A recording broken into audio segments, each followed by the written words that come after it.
Good afternoon, Free Enterprise fans, and welcome to another Hook Route match of the Highway to the Threemus Zone in this first week of the Hook and Magma routes. My name is Smithy, and I am joined today by Marty56. Marty, how you doing today? I'm doing fine here. I'm very excited to see this hook match right here. Both routes, both the Magma and the hook routes, have been pretty stacked and pretty rough, which is pretty scary, looking into them. And it's scary, and I'm excited to see this match here because I believe both of our racers went 1 and 2 in their groups here, so that's pretty exciting to see. Yeah, that is correct. Definitely, this may be the lower route, but these are going to be two of the stronger runners in this hook route. Both going to be itching for their first win in the second phase of the tournament here. That one win gets them much closer to that play-in race qualification. While a loss here will put the recipients on the razor's edge, and they will have to win out to get into that playout match going forward. We've got a Sid start here, which is rather nice for taking care of the overworld. What do you feel about these objectives here?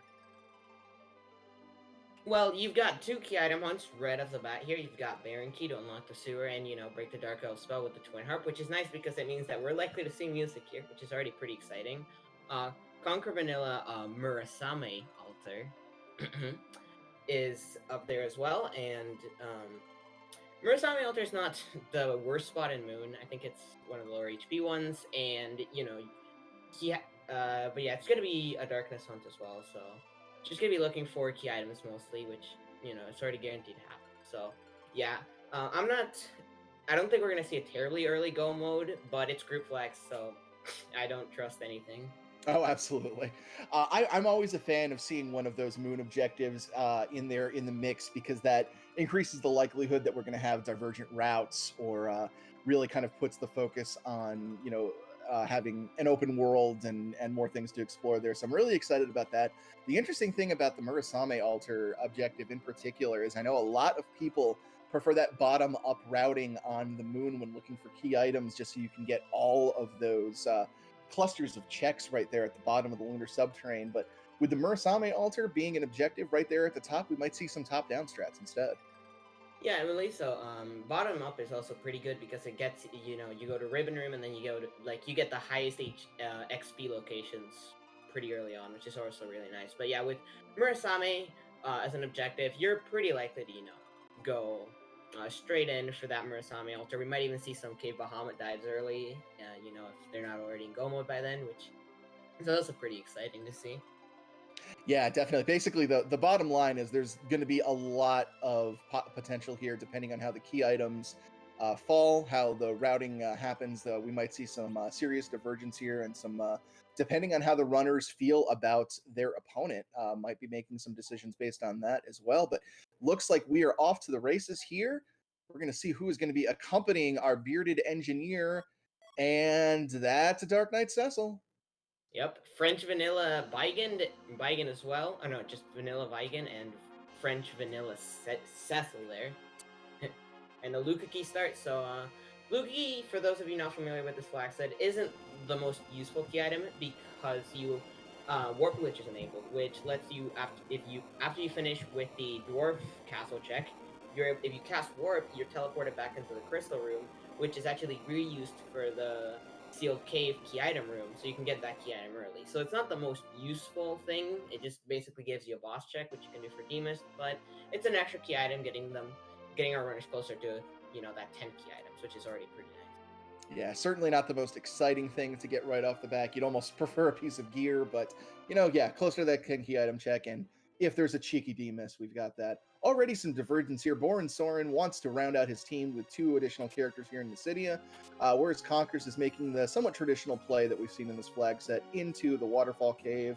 Already finding an Ice Brand, which is a pretty good weapon if he decides to upgrade that Cecil to a Paladin. And there's Tella in the vanilla location. That's a really good pickup early. Yeah, but Tella is... I really like Tella in this flag set. Not only is Fu not allowed in this flag set, he is taken out of it, so you lose, that ability to get a lot of spells, without needing levels. But he starts out, even ignoring having to do ordeals to get him online, he starts out with Blink, which is just...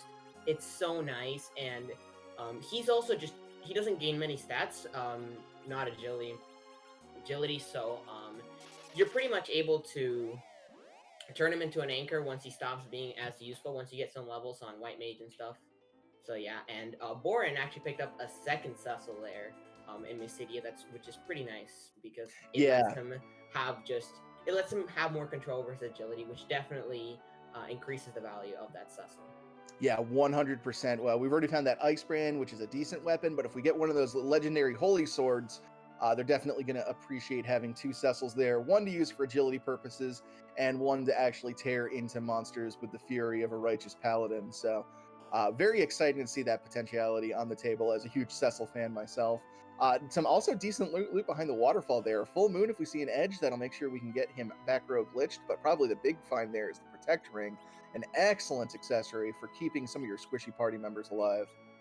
Yep, and as chat has mentioned, there is actually a vanilla Rosa behind the Sand Ruby check, which is pretty nice. That means we have a White Mage on lock here.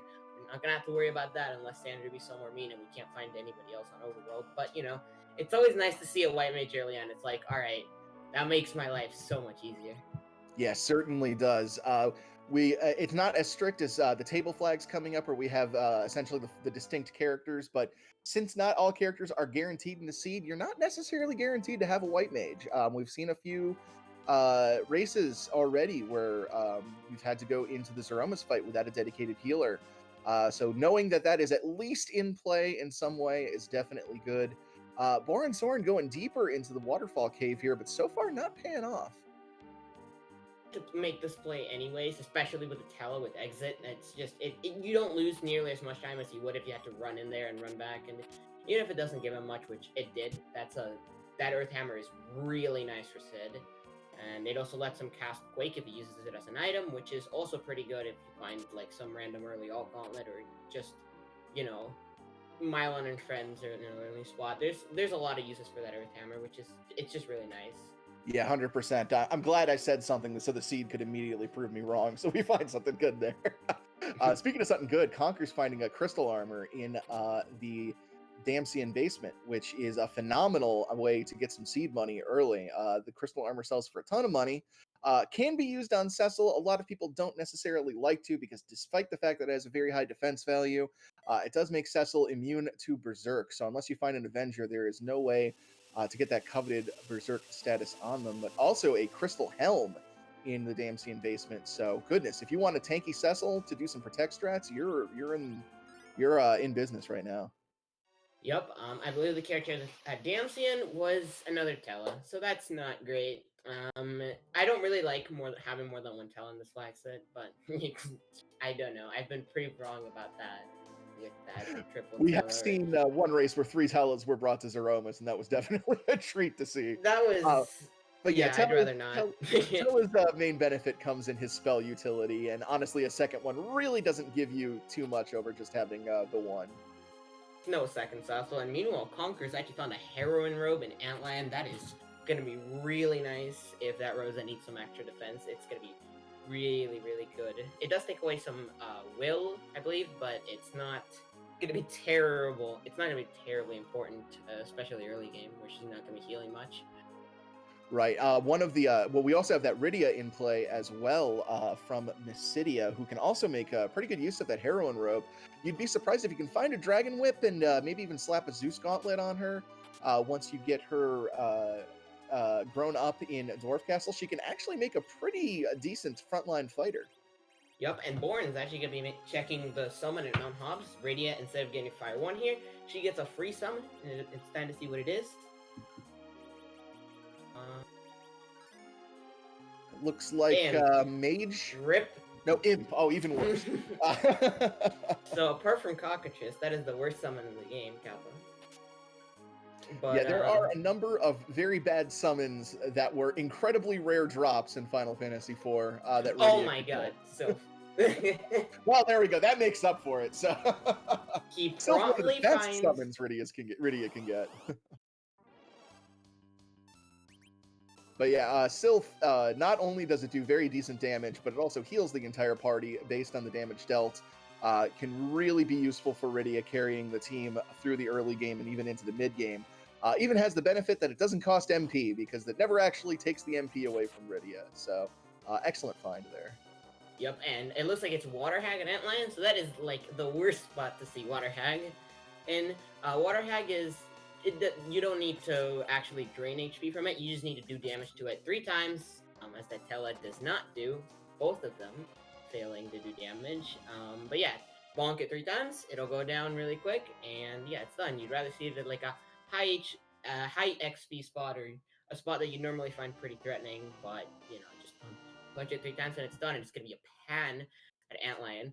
So that can lead into a chain that will let you get 3 key items, or well, 2 key items are behind the pan. You can technically get the first key item in the chain with just underground access, but it's still really, really nice to see. And I think we might see our runners maybe potentially delay on Fabul to try and do all those checks in one single dip here. Yeah, always the dream is to try to do the single dip Fabul. We'll see if the seed allows for it here. But yeah, Pan, absolutely one of my favorite items because, like you said, it just opens so much in the way of key item checks. So you can get, not only some progression, but often you can get some very good gear as well, since the extra key items dip into those high tier item pools as well. I'm going to see a hob check here from Konkers as Borensoren makes his way into the Antlion Cave, sees the other Sid here. Is he going to go for it? Not interested. I can definitely respect that, I don't think more than one Sid's obviously going to be useful, but behind a fight, not really great, especially when you haven't done the Sid yet, and you still have another character at Ordeals, and I don't think either of our runners have checked Baron in, so you still have options for characters early game, and you don't necessarily, I don't really see a lot of situations where, taking that Sid is going to be very good. Yeah, completely agree. Sid is a very useful character early on just because he comes at such a high level with a high HP total, ability to tank through some stuff and really do damage to a lot of the early game checks. But he's already got a good amount of power in the rest of his team, and yeah, not strictly necessary to pick up the other one here. Now, very interested here that he did not take the second Cecil. He reset out of it, which I can definitely respect. You never know when if you're gonna find a gear for that Cecil that's gonna be good enough to justify really keeping him for very long, even when he's a paladin. So resetting out of it and still reserving the choice of, okay, I can ditch this Cecil, or I can always get this Cecil back if I need to and I want to. Like I found an Excal, so I want to go get this Cecil and then get a second one, so you still have a free slot to have a character save it up. Yeah, very, very good point. Interesting find here. Mysidia Armor Shop has got a cursed ring. Very, very useful for agility manipulation. Maybe not very useful this early in the game when agility isn't a huge concern, but definitely something you're going to want to make a note of to pick up later. Yeah, curse ring is just really, really nice, and putting a curse ring on, a Cecil, even if, you don't have a second Cecil, putting a curse ring on a Cecil with a holy sword, like the crystal sword, it evens out the strength perfectly, and it can let you have really good agility. It can help your agility manipulation. Absolutely. Konkers is making the play to Ordeals and is rewarded with a free Rosa, no Sand Ruby required. Gonna march on forward here and take on the Mount Ordeals bosses. I really like this play here.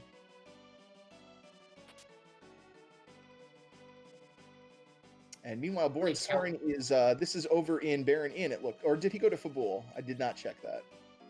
I don't believe so, especially with that pan. I wouldn't really think he'd go to Fabul when he has a Cecil and 2 Tellus, I believe, and Ordeals, and you have a character check. But yeah, finding that Rose out there is really, really nice. Get her some early XP as well off of that early off of Ordeals, which is pretty nice. 3 fights, and get those Tellus online with their spells. Pretty good. Yeah, and just got a quick glimpse between the fights here with the luggage man here, and that is indeed the Fabul check. So yeah, Borensoren not going to put his eggs in the single dip Fabul basket. Gonna make the more standard early game Fabul check here. We'll see if this gets rewarded with say underground access. You can see the massive damage Sid does with his hammer there against Lugai's second form. Yeah, I actually kind of like this play from Warren because if he's like, well, I want an advantage against Konkers, if this is a pretty good way of getting it because you're generally not going to expect your opponent to go straight to Favor after getting the pen. And unfortunately, not a key item. However, that is the Ninja starter kit in a Wow. Ninja sword into a Murasame as the chest right after. That He, is pretty he nice to see there. He It's may not. be the king of the kingdom of monks, but apparently he was a ninja in his past life, holding that Hanzo steel in his room there. I wouldn't really call that. I mean, it's not worth in the key item sense, but if you happen to find an early edge, he's gonna be decked out pretty much immediately. Yeah, we've already seen those boomerangs very easily available to back row edge, and then with those fantastic weapons there, you're really hoping you see a ninja at some point during the seed, because that is going to be an instant pickup. And even if you don't see a ninja, it's still a pretty nice. It sells for a nice amount of money, and borensoren finds the shop and buys a dwarf axe, which is -5 agility on a Sasso, which is going to help his agility manipulation. And he's also finds a thunderclaw, but unfortunately doesn't buy it. Sad, might not be counting on any martial artists in the time. But yeah, that dwarf axe also useful if Kane comes up and they want to take the Kane. It is the only way in the game, outside of some esoteric glitches, to get Kane back row proper, because Kane just refuses to use bows. Yep, backward glitching for the unaware. If you put a ranged weapon on a character and put them in the back row, they will do full damage, but for some reason, the bit that tells the game that they have a ranged weapon does not get unset when you unequip the weapon, which is pretty... it's a pretty weird glitch, but you know what? Take it. Yeah, it adds a nice. It's a very useful glitch for the player, and adds a nice element of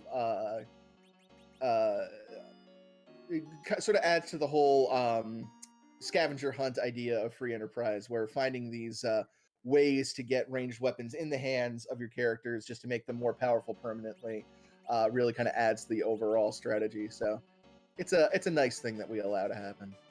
Now, interestingly enough, I believe Boren actually ditched. Um, yeah, he ditched one of his Cecils for Rosa there. Now I could definitely see this play. I wouldn't personally do it. I would probably get rid of Sid or Radia here, but you know what? I can definitely see that because Rosa's pretty good, and you can definitely make do with just one Cecil, especially because he's found a Dwarf Axe, and I don't know if he's found the Curse String yet, but he's probably bound to find that soon. So it's gonna be pretty nice for him when he does. Yeah, the idea might be not be banking on the Cecil here, just keeping him around in case he needs somebody to do his agility anchoring, and if not, using him in the long run. He's still got that really powerful paladin gear.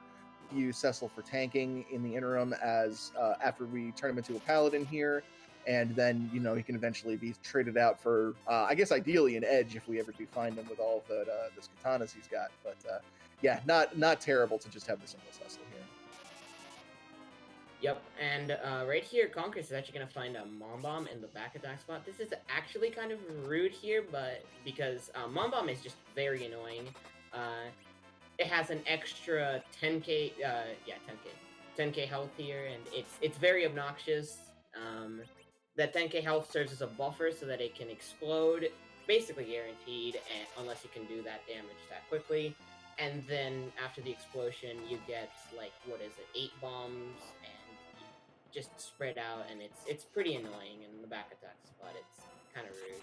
Yeah, especially noteworthy since, unlike borensoren, Konkers did not get that Earth Hammer, so it doesn't have an easy way to do area damage once all of those little bomblets come out.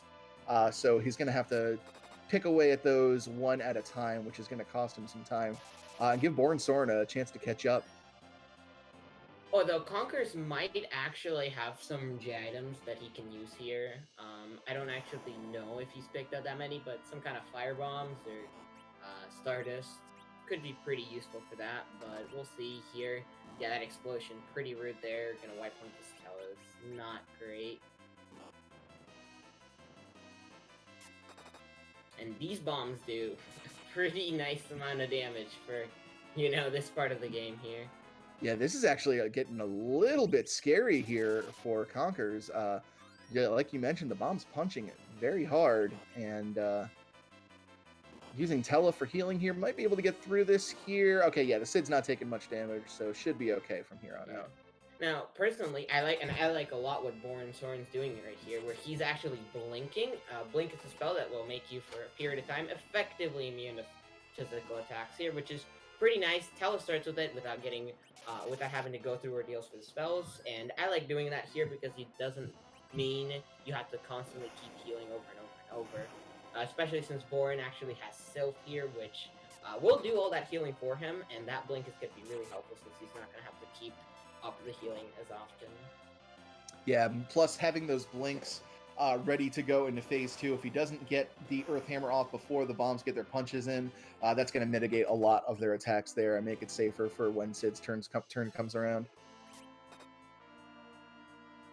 And down to just the one bomb, even if it explodes at this point, can only damage one character, so Konkers should be through this at this point. Gets it before it even explodes, so well done there for Konkers. He is through to the Kluya altar. Yep. He's through, and Boren is also through here, making up some time there thanks to being able to use the big bomb AoE here. And yeah, he's going to be making up quite a bit of time here. If I was Boren, I wouldn't even bother saving. I would just go straight in. Yeah, there are a couple of rude fights you can run into in the Kluya Shrine, but considering the fight only has 1,000 HP and you get a full heal right before, a lot of people like to take the risk here and avoid the safety save. Boren, one of them right here, is straight through and has now actually gotten ahead of Konkers, despite being a whole check ahead of him. Just some really fast movement here from borensoren. And oh, well, there we go. It is a hook. Are we going to see a hook seed in the hook route for once?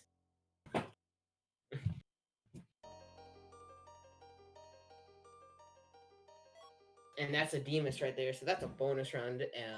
Defeating Threemus will let you check Radius Mom for a key item there, and it's also a pretty nice boss to see here since Threemus can be quite the slog in some areas, particularly Moon. Threemus can just take a while, especially with a party of Zerkers. The problem with Threemus there is that you have to do damage in bursts, essentially, to take down Threemus most effectively, and a Zerker party is not set up for that very well, which makes things pretty annoying. Yeah, but Rydia doing work there with that Sylph spell, and we are through the fight just like that. Let's take a look at what we're being offered.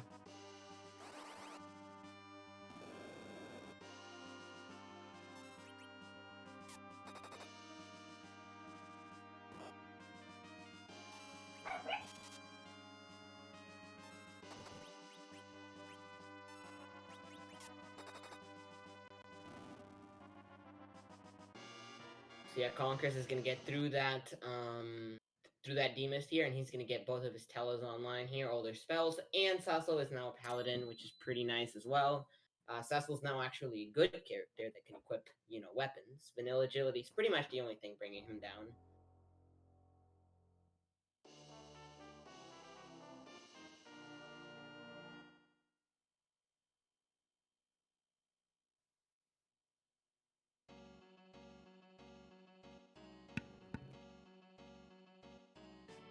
And it looks like Boren's actually going to be checking the Mysidia shops, which is where I believe the curse ring was found if he decides to go to the armor shop. Yep, that's correct. It is right there in that armor shop. We also see the Asura spell, which could be useful to get some healing on Rydia, though with the Rosa in the party, not strictly necessary. Sylph is going to take care of most of your AoE healing here in the early game, and then once Rosa gets those higher level cure spells, I don't see Asura being terribly useful in this situation. Yeah. Boren instantly buying that curse string again. That is just a really nice item to find early on. That's kind of one of the annoying things about S Standard, the shop setting for this Flaccid, is that, that curse string can be literally in any armor shop in the game, unlike an Espra where it's only gated, which is pretty nice, but whatever. Finding it early on is pretty nice as well. But yeah, Konkers is going to go straight up and check Rydia's mom here, see what she decides to give us today, and it looks like it's going to be the Legend Sword. That is half a forge here. Pretty nice. That's definitely going to make me take that Cecil a lot more seriously.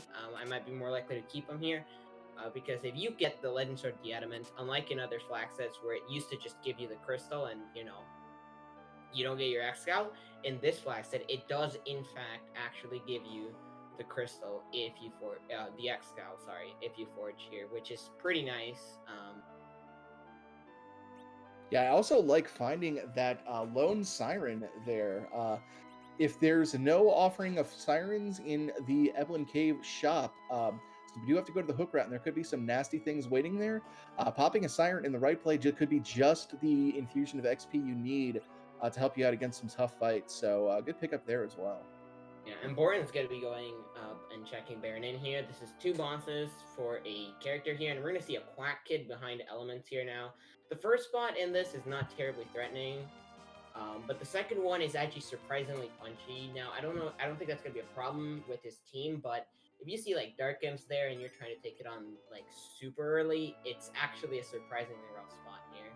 Yeah, but this is going to be decked out. So. Most definitely. And yeah, or we already see borensoren accounting for that, getting Cecil equipped here with the best gear he's got. Can use some cover strats here if he needs to. Though he does have that Cecil in the front row. So he's not going to be the most effective tank if it comes down to that, but still going to be useful. And yeah, Quack Kid is also just really good to see here. Quack Kid, he learns Quake super early. Pretty much the only disadvantage he really has to Radia, apart from summons, is Warp, which Radia learns Warp super early, where Palom learns it at like level 29. So yeah, it's pretty nice to see a Quack Kid early on, and even then you can usually pop a few sirens to get Quack Kid right up there. Yeah, definitely. Now that single siren might even be more attractive now with Palom on the table here. We'll see if that ends up being an X factor or not. Calcabrena is a boss that you like to have a lot of AoE damage here for. Looks like borensoren is picking him off one at a time. He does have that Earth Hammer, but maybe a little afraid that it's not going to do quite the damage he wants to. Might want to get this down to a place where he can ensure that the dolls don't merge. Yep, and yeah, the dolls here can be a little scary since they can queue all their turns back to back to back. And like I said, this spot is surprisingly punchy, so that might have been a little scary, but his team's a high enough level where that's not really a problem. Now, tends to see what his key item is and whether he takes Quack Kid or not. And it's going to be the Magma Key, so unfortunately, we do not have a Hook Seed. Well, then, that does change things a lot. I was already in a hook route mode, thinking about, how to approach that, but now we have a very, very easy path into the underworld, and this seed has just opened up substantially. Yep, and this is kind of where borensoren's early for bull play might hurt him a bit, because, now, well, there's a Magma Key in place, so, like, if it was a Hook Seed, then his opponent's likely to go back then his opponent's likely to check for bull before going down the hook route, although, I don't know, I've seen people dive it, but I think it's relatively safe to assume that, so, yeah, but now, Pan is it's pretty easy to do a single dip for bull, which might cost Boren some timer. Later on. Yeah, I really like seeing this Magma Key, especially with the Pan already in play. If I'm playing that seed, that's making me feel giddy because that is so many free checks in the underworld right now. Yep, you've got Fameart, you've got Sheila 1, Sheila 2, Sylph check. It's pretty fun times here. Yeah, plus with the Legend Sword already in play, that's a lot of checks that an Adamant can show up, and all of a sudden, Cecil's looking really, really nice with that X-Cal. It looks like actually Boren got rid of Sid for that Quack Kid, which is a play I can definitely get behind doing here. Sid is pretty good as a chemist and as an anchor, but, you already have vanilla agility, and Cecil can tank pretty effectively too. So, yeah, I definitely like getting rid of Sid for that Palom there, and Konkers actually got rid of one of his Tellas for a Palom here. Yeah.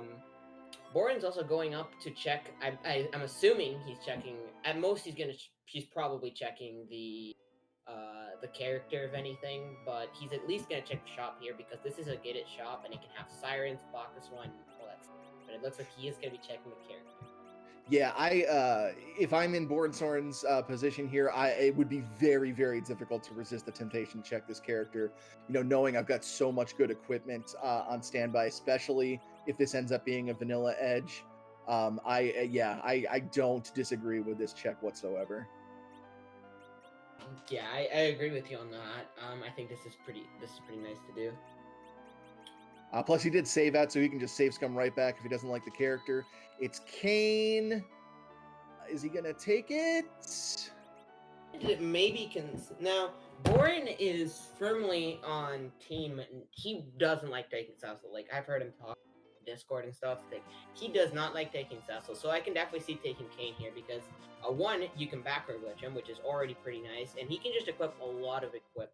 He can just equip most things that aren't like staffs, rods, and he also can't equip bows, but he can equip axes, swords, and spears, which just gives him a lot of options for equipment later on. And it is wildish, so it's not going to be terribly difficult to find good gear for him. So I can definitely see, and you already have that ice brand, which is going to put him on a good start as well.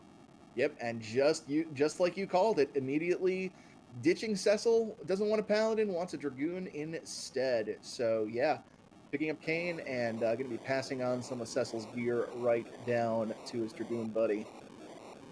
And it looks like he's looking for the Staleman chest now. Gonna loot his way back.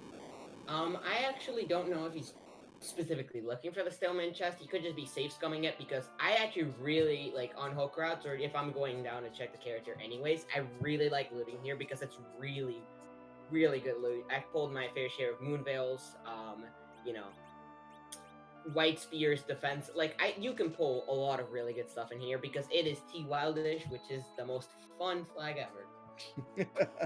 And yeah, he grabs himself a crystal ring out of one of those chests, and it looks like that was the alpha prize for him. Not risking any more chests there, just wants to take his crystal ring and run. Can't blame him. That's a wonderful piece of kit right there.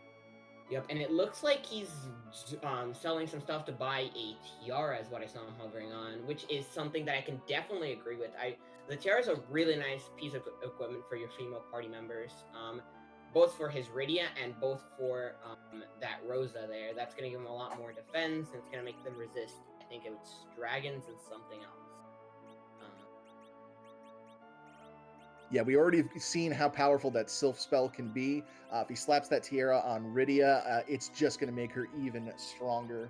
Of course, that Sylph can't carry you into the end game, but it is a very strong spell, even up into the mid game. Really kind of falls off once you start, getting those higher tier spells and equipment and fighting those higher level bosses. But most things in the underground, that Sylph spell is going to be invaluable. So, yeah, borensoren is going to be walking out here. He also found hourglasses in the shop, in the item shop here, which is going to be pretty nice. There's quite a few bosses that, they can be just completely trivialized by an hourglass, which will stop all enemies that don't have the boss bit here, which there are actually a few things in the boss pool that don't have the boss bit here. And, back in my day of the free enterprise of 2 years ago, we used to get hourglasses all the time and just throw them at all the bosses. But yeah, they have been substantially made more difficult to find and much more valuable since then. What about your ungated sirens for 2,000 gil? The good old days. Man. But yeah, Konkers is actually safe scumming the self chests as far as I can tell, which is it's an interesting play. Now the loot here is really good, and it's pretty insane. Like not even counting the trap chest, it's pretty ridiculous, and it's also relatively in the way for the pan check. So I can definitely see doing this, although it can be a little bit of a time sake, but it looks like he just opened a chest and then just left afterwards, which I don't know. I don't remember what that chest had, but yeah. Yeah, I mean, I can definitely see checking a few here. I wouldn't want to go ham and checking chests here because the trapped chest encounters in the Self Cave are some of the most annoying in the game. You've got Malboros that can just hit you with so many status effects. You've got spirits that are going to have long animations as 6 of them cast Fire 2 on you in a row. Just some really irritating things, though. Self's handed over a ninja hat, which is a wonderful piece of gear for melee fighters. Okay, but Boren just found a white spear in one of the pots in Dwarf Castle. The wonders of T Wildish, I swear, it's so good. He also found a Gungir spear for sale in the shop, so even if he hadn't checked the pot, he would have still been able to shell out some money for some pretty nice gear for that cane.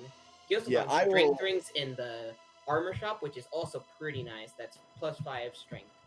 Yeah, it's fantastic. I will always defend decision to keep Cecil around, but even I have to admit that that decision to keep Kane over Cecil is looking really, really good with that White Spear pickup there.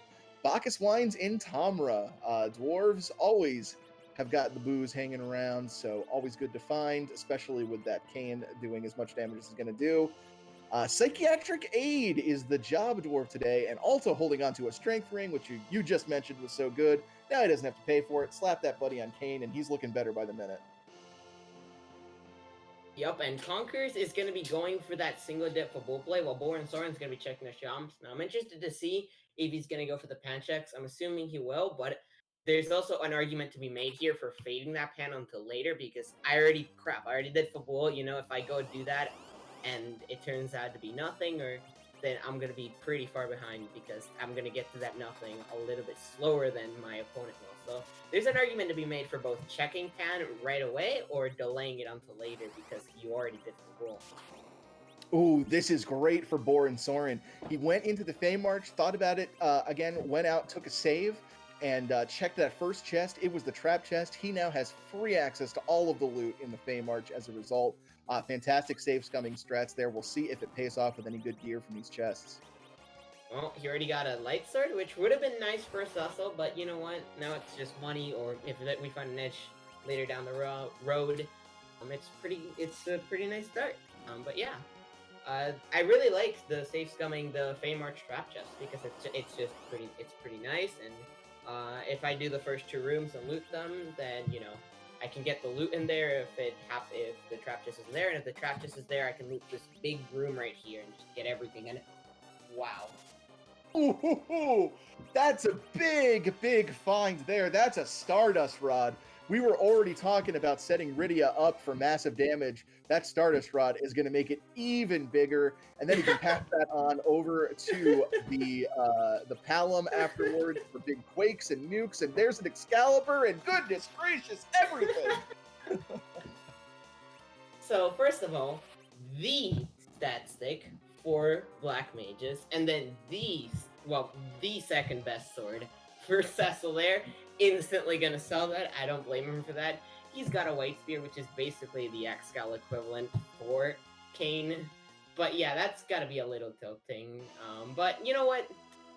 I'm still happy with a White Spear Kane after I did, like, in this situation, I'm not terribly angry about this at all. Yeah, not one bit, because that X-Cal gives him the seed money he needs to just load up on Sirens here. The Sirens being in Fey March is a little annoying, because if you don't have the cash for it now and you want to come back later, you've got to re-go through the Fey March. So you would want to maybe try to route that in with having to take on the Fey March bosses or something later on. It just gets to be a really annoying routing conundrum. Now, doesn't have to worry about it. Has those Sirens right now. He can go out and do an egg grind before he does anything else in the underground if he wants to. Just really, really great stuff for borensoren. Oh my god. Konkers found the Tower Key and the Darkness Crystal from Sheila. That is not good. If Boren decides to do what I was mentioning in fading pan checks, because he already did for Bull, because if it doesn't have anything, he's going to be behind, then that's pretty bad for him, because that's, first of all, that's Z-axis and an objective for Konkers. It's also a grind option if he chooses to do so. And it's also... Tower Key lets him do Tower in 1 dip, but yeah, it looks like Boren was just checking his freebies before. I believe the bosses in the... I think it was Rubicant and Golbez. So yeah, Rubicant, nothing fun there. Goodbye. Yeah.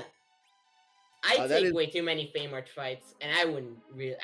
if I had maybe Golbez, if I was feeling really spicy, and it was a pickup race, but I definitely don't blame Soren for dipping out there. Yeah, this would be one of the situations, because Golbez does have weaknesses to fire and holy. So Cecil with that Excalibur or Kane with that White Spear can actually do decent work on Golbez. Of course, you would need to set up the Reflect and make sure both of those characters don't get taken out by the Destruct. So maybe setting up beforehand by taking out some characters. You could definitely squeak by. But yeah, that's the very definition of a Fade March right there. Those are 2 very nasty bosses.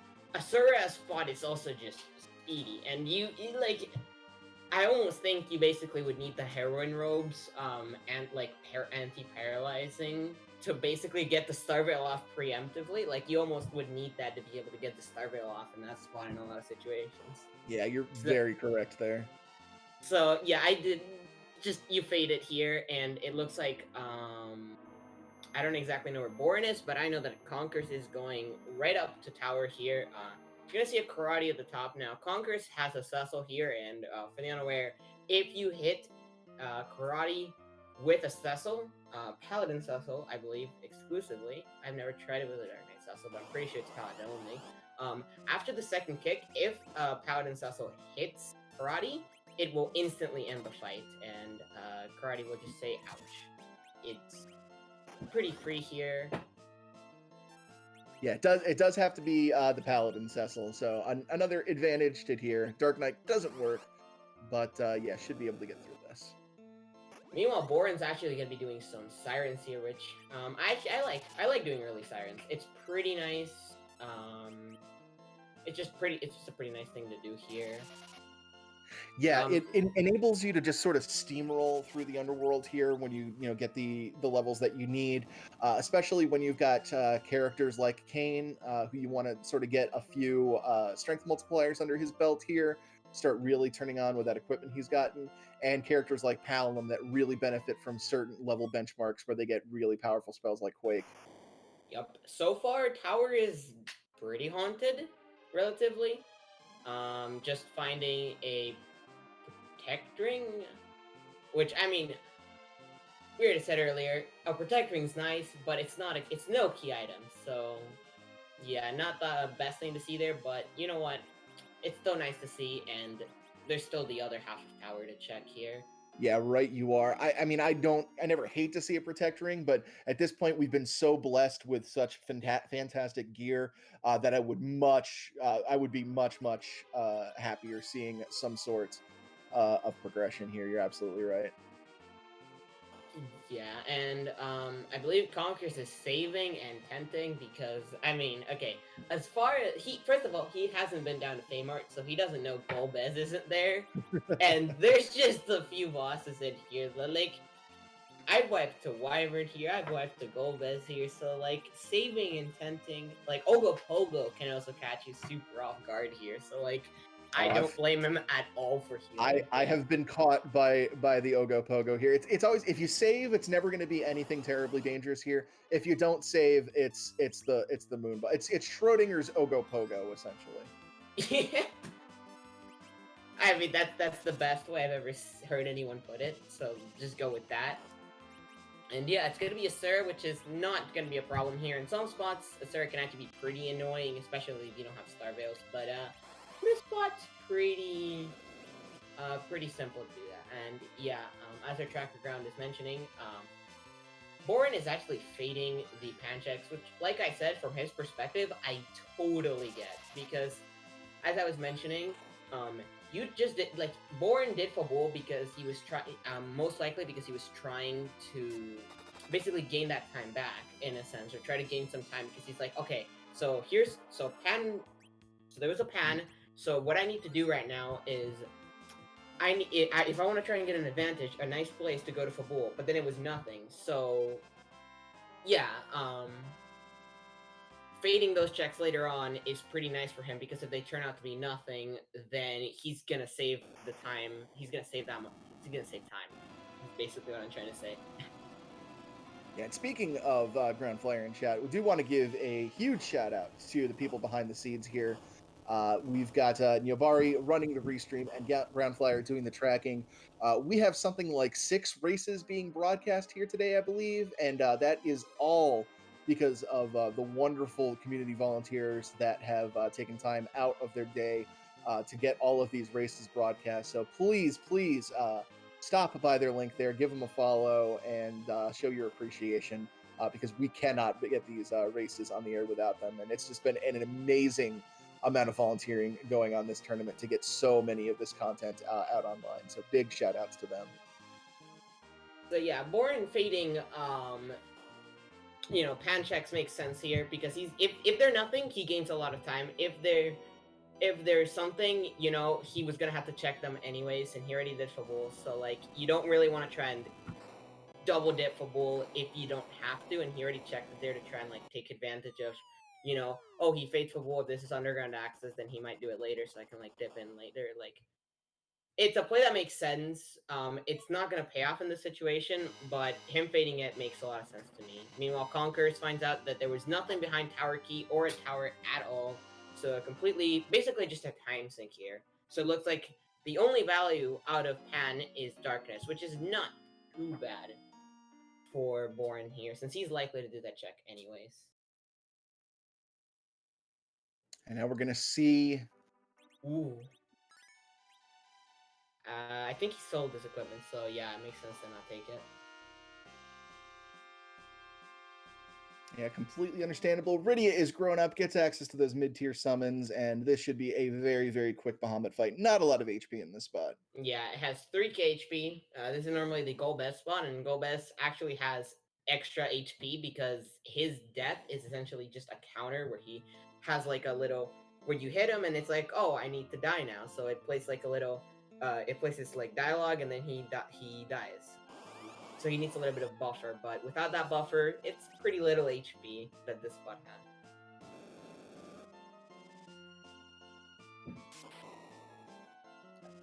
And we're going to get a couple of key item checks here as we wait for the slow hand to go up and steal the crystal, because nobody in this game can do anything about a slowly crawling hand. So normally the warp glitch item is kind of a concern to get and chase because, it's like, well, logic does not keep in, like, warp glitch is not in logic. Like, nothing required can be, like, if you can't find Luca key, if you couldn't get an item without using warp glitch, then it's not like in logic. Like, it can't be required unless you can find Luca key before. That's normally a concern. Like, if we didn't have Luca key right now, chasing that Baron key would be a relatively sketchy play because that could be in Moon or something. So that would be pretty scary. But we have Luca key, so we don't care about warp glitch. We can freely chase the key item without having to worry about that. Yeah, very, very good thing to keep in mind. Yeah, that the way the logic of this seed works. There are a couple of things that you can sequence break in this game. The warp glitch being one of them. Other things like you can't have gated access to the underground in the Odin spot, despite it being available if you get an early Baron key. So yeah, these are things definitely you want to keep in mind as you're routing here. But yeah, knowing that Luca key is already in play, that this is definitely within logic here to have access to that Baron key. Going to go. Nope, just gonna unlock it. Might not be chasing it here. Checking the shop. Also, okay. It's an objective, so you know. Yeah, do your objectives always. Yeah, do your objectives. I still would, even if Luca key wasn't in play here, I still probably would have considered chasing it just because it's an objective. But yeah. We do see a Dragon Whip for sale in Baron, and this might be a little bit unorthodox, but since I've already got a grown-up Rydia with the Heroine Robe, if Zeus Gauntlet pops up, you can pop that on her too, though honestly, let's be honest, Kayn is going to be getting that. I still would be tempted to pick up a Dragon Whip there, just to sort of transition Rydia into a fighter for the late game when her summons start to wear off in value. Meanwhile, it looks like Boren's going to be going to Fabul here. I believe he's gonna do Sheila 1 and 2 here. So yeah, he's gonna get his tower and he's gonna get his darkness here. Not a terribly costly fade, like I was saying. If both tower and darkness ended up having something behind them, it would have been pretty devastating. But in this situation, it's not a bad thing at all. Now I'm interested to see if Konkers takes this edge, since I don't know if he sold the Murasame and stuff, so it'll be interesting to see. Looks like he didn't because he's taking him, or he could just be taking him because, it's Edge. He can steal Sirens, and I don't think Konkers has been down to the Fey March and knows that there are Sirens there, so he could be thinking about that.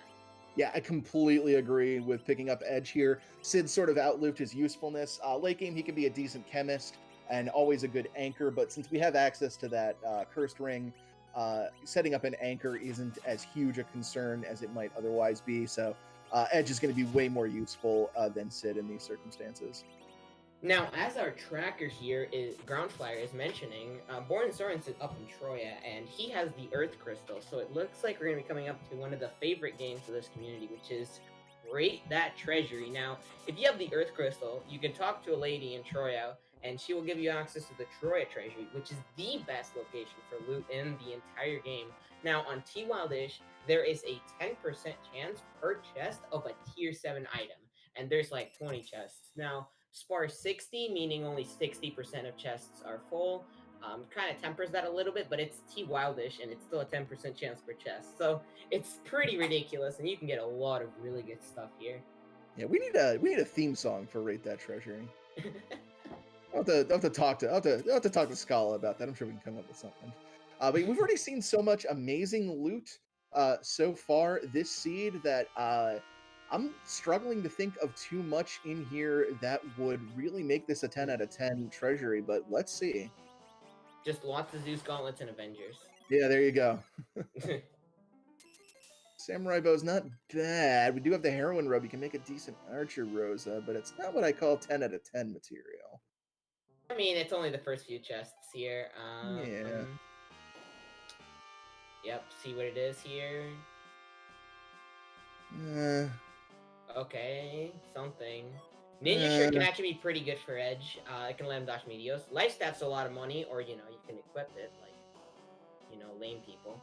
A white shirt, more money, and another life staff, even more money. That's a solid. Like in normal circumstances, I'd consider that a pretty decent alt, but considering how strong the party is already, I'm giving that a 4 out of 10.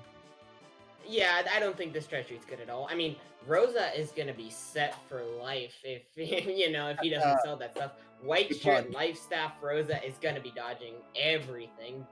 It might even be like a good enough. It's really really good, and especially with that rune ring that I know Boren purchased here. He's also not gonna be going for. He's also not gonna be going to check Zot here, which is a very understandable play because Zot is it's cutscene percent, and the only benefit you get is 2 characters, which Boren is perfectly happy with this party right now. And you get exit on Rosa and 1 key item check behind 2 bosses and a billion cutscenes. So I can definitely see this. Yeah, it's very difficult to justify the time investment in Earth Crystal when it's just the only real value you're getting out of it is 1 key item check, like you said. 100% agree. I think this is the right call here from borensoren to go to the moon, which is pretty densely packed, and your team is pretty stacked at this point. There shouldn't be too much that should trouble you on the moon. He's got the sirens. He's got some access to some really wonderful grinds up on the moon as well. So yeah, I like this play from borensoren. Yep. And he's also fading Tower Key, which is really good for him because, like, apart from Baron Key, like he's running out of checks in the overworld, and I think he might also be feeling a little bit behind because he's like, crap, I kind of faded 10, and I also went to Fabul first, so he could feel a little behind and be like, okay, I should go to Moon right now because I need to make this time back up, and I don't know if my opponent's likely to do that. Now, I don't like playing from behind very often, but it makes sense to do it here. So let's see where he is going to go first. Of course, heading over to Hummingway to check the shop, though. I guess Cure 3s might be what he's looking for. We've already seen most of the good stuff in the shops. Could be looking for coffins. More hourglasses would never hurt. I mean, how about some more sylphs? It's pretty useless. Yeah, we've already got the one. That's all we need. So, it's likely that Boren will go straight to Murasame Altar, or at the very least go straight to checking the character here, while Konkers is actually deciding to do Zot here. Now, even when he's got the Baron Key, it actually makes a lot of sense to do what he's doing right now, because you go to Zot, and then after you end with Zot, and watch all the, like, million cutscenes, you actually get put right in front of Baron, which will let you just quickly come in and do those checks. Now, it's a long check, and if you're looking for, a few key items, you can run the risk of, if it's haunted and then your key items aren't there, and well, rip. But with 2 key items left, I don't know if Konkers is terribly concerned about that, so it makes a lot of sense to do this.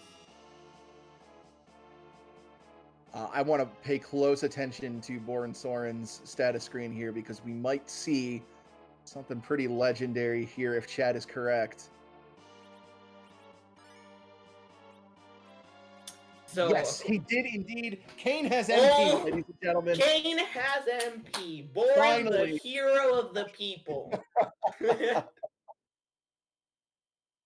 He has done it. Kane has finally attained a sliver of magic. You love to see it. Oh, we totally asking him in the interview. Kane is now online. It's hard to tell if that is doing it for the memes or a mismenu trying to do that on Tella to get him that extra MP, which would be an extra weak cast or access to the media spell. But yeah, we'll definitely have to find that out now.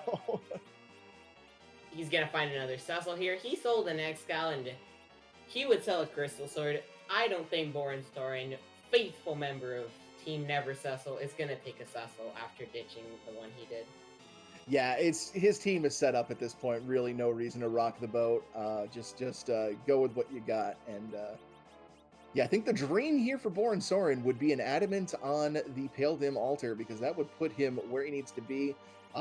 Not terribly likely. There are still a ton of checks left to go, but that's where he's going to be going first. I'm almost certain. Yep.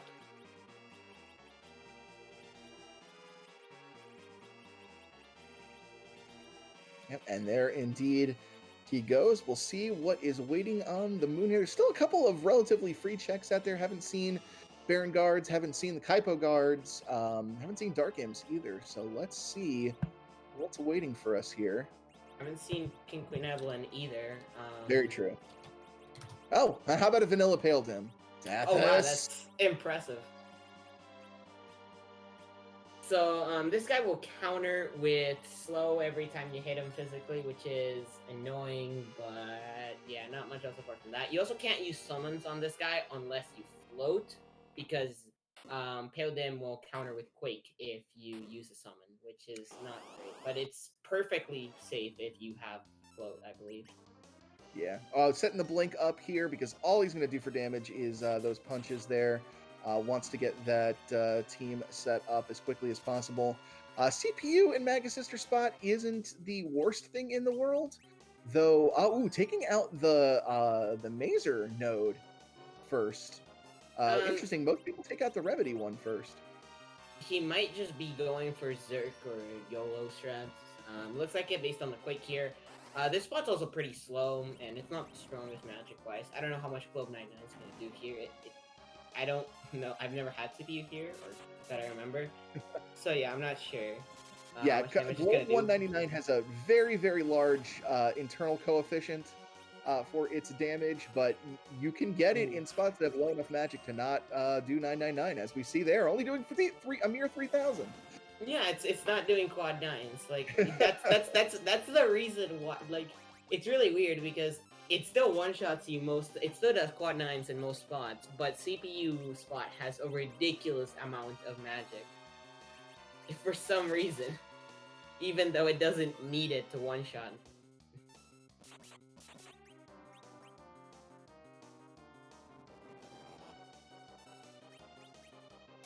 But yeah, unfortunately the orbs are gonna respawn here, and it looks like he's gonna be going for a defender right now. So it may have just been a miss menu here, but yeah. Yeah, entirely possible there. Meanwhile, over on borensoren's screen, struggling a little bit against this Pale Dim, hitting a little too hard. Is getting another blink out, but unfortunately it is targeted at somebody who has since gone down. Yes, really struggling to put out any damage since almost all of his turns here are being spent on recovering. We'll see if he manages to get through. Now, fortunately, I believe Radia has the Tiara, which has Dragon Resistance, which is going to be pretty good for that Radia. She's tanking pretty hard, especially for a Radia here. So, yeah. Yeah, and not really a slouch offensively either. That Virus hitting for almost half the damage of Palin's Quake, so still contributing offensively. Yep, Konkers gets through the CPU here, and just as borensoren actually gets through that Pale Dim here. So that's going to be objective number 2 here. Now, what he's hoping for is he's hoping for Adamant or Twin Harp. Either one works. And it's Twin Harp! That is Wow, goal. that is huge. Borensoren fading all of these ancillary checks, just going straight for the objectives here as quickly as possible, and it pays off big time. So not only is chat going to get music, but we have our first runner in go mode here. Yup, and it looks like he's actually going to be doing his now. I found out you could do this like yesterday, but yeah, you can use you can use the Sirens here to get a King Ryu fight, which is pretty nice for grinding here. That must have been why he bought the Dragon Whip, because Dragon Whip on Rydia will do damage to these dragons. Oh, it looks like he's lifing up Tella, so Yeah, he might be lifing up Tella just to get the weaks in case. yeah. But I imagine Tella will be dead by the end of this fight to act as an anchor. Yep, you can weak and cast life 2 here to get double life glitches relatively consistently, because the delay just works out in that way, which is pretty cool. But yeah. Yeah, I don't think Rose is high enough for life 2 yet. I could be wrong. Oh wow, Yeah, but Tella can life 2. That's true. Yeah. Yeah, Tella can life 2, but yeah. Oh, we were talking about the Kaipo guards. There they are over in the Tower of Zod on Konkers stream. Gosh, what would Konkers need right now to stay in this race? I would imagine the Adamant showing up here would be big, because that would put him in go mode as well, correct? Yes, he needs Adamant, but 1, 2, 3, 4, 5, 6, 7, 8, 9. Oh, that would put him at 10 key items. So yeah, it would be. He needs this to be Adamant, and if it is Adamant, then we got a race after the grind. Oh yeah, he has. No, wait, does he? Yeah, he has to do more afterwards. So he. I don't know if he can win this. Yeah. So he has Baron Key and. Yeah, but that would just be, he just needs to pop in to unlock the door there, and he would still need to go to, I mean, he's technically in go mode, he just doesn't know it if he does go to the moon and takes on the Pale Dim altar. Yeah, it's just I don't know. He needs something bad to happen to Boren here. But yeah, trying to see what the key item is. And it's, I mean, oof, I mean, there's always the crystal sword. Really good about that, but I mean, yeah, like crystal sword, yay, but also, you know, you don't want, yes, it is the first crystal sword. It's not the first X-Cal though. But yeah, unfortunately, that's not gonna do Konkers a lot of good. He just went through a lot of cutscenes to do that when there is one free, when there's an X-Cal, which is basically as good at this point for Konkers. Yeah, I've gotta imagine at this point Konkers chases that Baron Key, which is gonna give one check right off the bat and another potential check at the Odin spot. It's going to be another time investment, but you know, if that Adamant does show in, he could still be right back in this race. Yeah, it's the problem though is that, first of all, Boren does not have a Cecil, so he has a dead Tella, which with a curse streak, so his agility situation is perfect. He has his agility is just perfectly set up. Like, he's got everybody's RA1, you know. I don't know what he's grinding to. Looks like he has Gear 4 on Rosa, which I think personally, with this party, I would probably grind up to Nuke and White and go for Hybrid here. Yeah, I mean, Kane is going to be putting out a really good amount of damage. If I was feeling behind, I mean, though go mode at 1 hour, I don't know that he's feeling terribly behind. I might be tempted to rush it and just go in with basically just Rosa and Kane. You would get through it just fine. It might take a little bit longer, but yeah, I think the safer strat is definitely grind up to Nuke on Palom, and it looks like that's what he intends to do. I don't think Boren will feel behind here, because again, like, if he did the play, I'm assuming he did the play, you know, to go to he did the play to go to Fabul because he was trying to take advantage of his opponent likely to not go there, and then he just faded like the pan checks until later, and then he didn't do tower key, and he just went straight for the objective. So like, I'm assuming he did these plays to try and get ahead, and he might feel like his opponent wouldn't have done these plays. So I don't know if he's likely to be feeling very behind, especially with Gomo behind, Mura, which is not something you would go do right away. Yeah, precisely. And of course, Bigen in his vanilla location, as we found out earlier. Shout out to RPG Mel if you're watching, the other half of the now defunct Bigen's Biceps. Hopefully, we'll get the team back together at some point. And big shout outs to Free Enterprise rating us from one of the previous races we mentioned. So welcome. We're in a good one here. borensoren is in go mode, just having picked up the harp from the Pale Dim altar, which was a previous objective. All it needs to do is go into Cave Magnus, and we'll be ready to fight Threemus, just doing his grind here. Konkers is doing an entirely different route here, going through Baron Castle. We don't know what any of these checks are. If he does find the adamant, then he's right in this race. Otherwise, he might be it might be substantially behind borensoren. So a lot is riding on these checks here. Wow, Vanilla Kainatsu at the Baron Throne here. So that is double vanilla. Well, vanilla has been pretty good luck so far. We've had some really nice vanilla characters. We've had some really nice vanilla bosses that have paid off. So maybe this is the stroke of luck to find something good in that Baron Wastebin. The good news is with that freshly crystal sword is Cecil. Yeah, then this not long for this world is the turtle. Doesn't even go into a shell. So now we are going to get a very important check here. Yep, it looks like Boren's actually almost done with his grind here. He actually got weak on Palom, which is gonna let him. He doesn't have to life up Tella or worry about his MP or anything anymore. He can just weak punch, get the dragon's one shot instantly, and he's just gonna go through this grind quickly. He already has weight on Rosa, and I believe Palom he should have it. Yeah, pretty much guaranteed. Yep, I don't know how close Rydia is. Rydia should be like one more away. Yeah, now it becomes a question of do you keep going for Rydia or do you call it at Palom, because Rydia takes a substantially higher amount of XP to get to Nuke than Palom does. I think it looks like he's gonna be going for it anyways because he's taking care of these fights relatively efficiently. As far as I can tell, RA1 Palom, he's getting at like 4 levels on Rydia.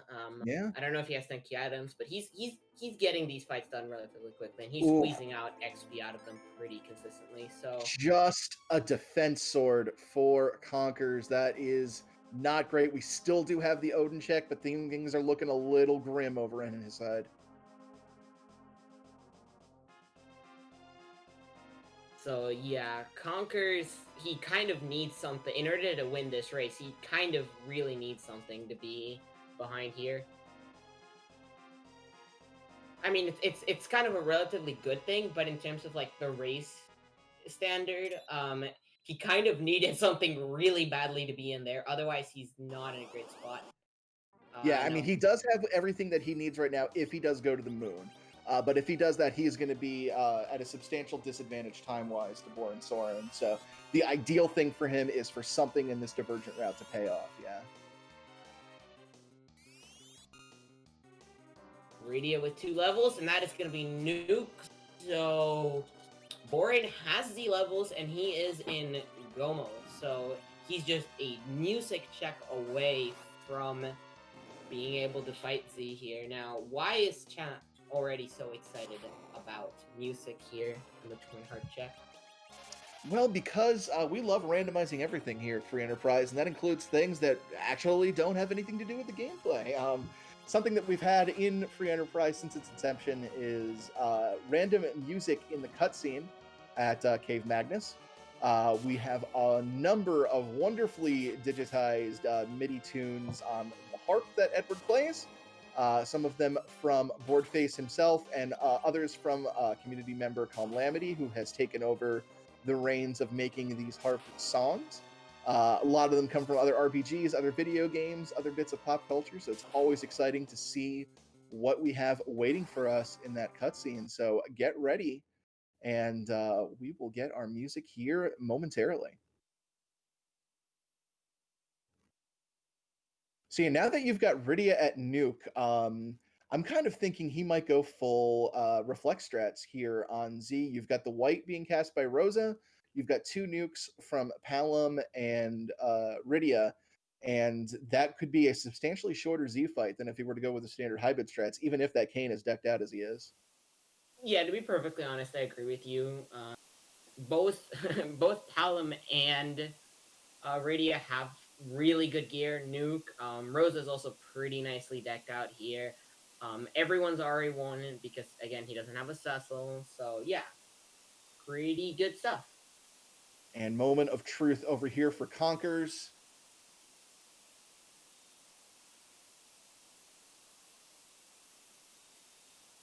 Okay. There are worse things.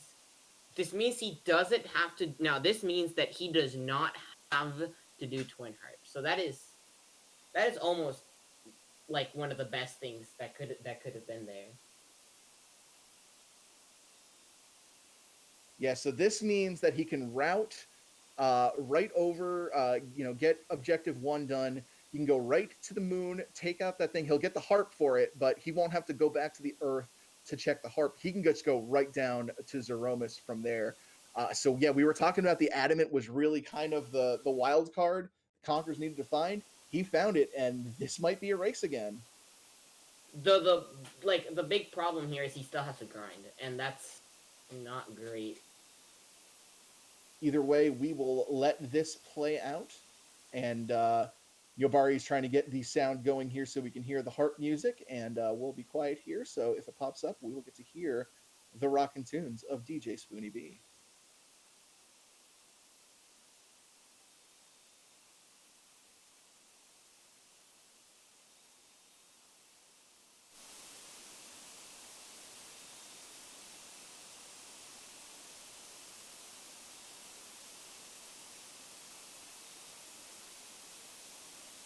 Oh, are we? We're not. Oh, so it looks like we're not getting audio from borensoren stream and head. So I'll fill in. Let's see if he clicks. If he clicks on the harp, I'll just we'll see what the song could have been. We can just imagine it. Yep.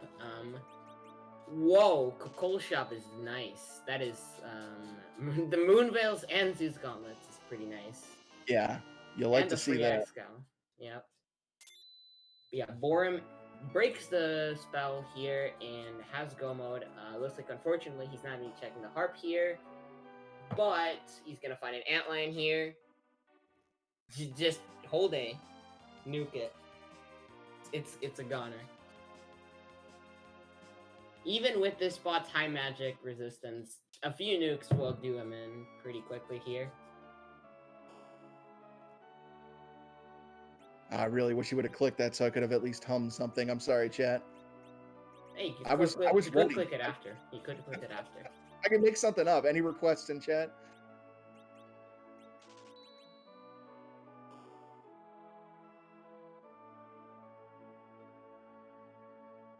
Oh wow, that's the value. Yeah, I bet he was hoping that was a pass to make this even faster, but no such luck.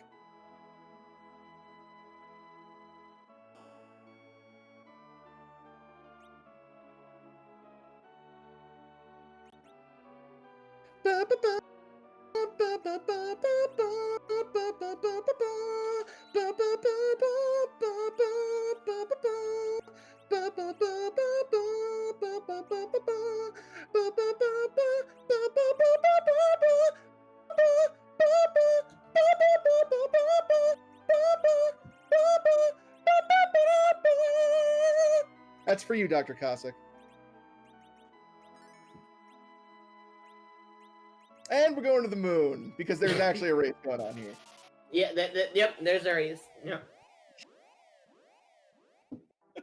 Unfortunately. So he's already done his grinds, already ready to go. Set up for reflect strats here. Just has to take the Walk of Glory through the lunar subterrane to Zeromus, and we'll be at the end of the seed here.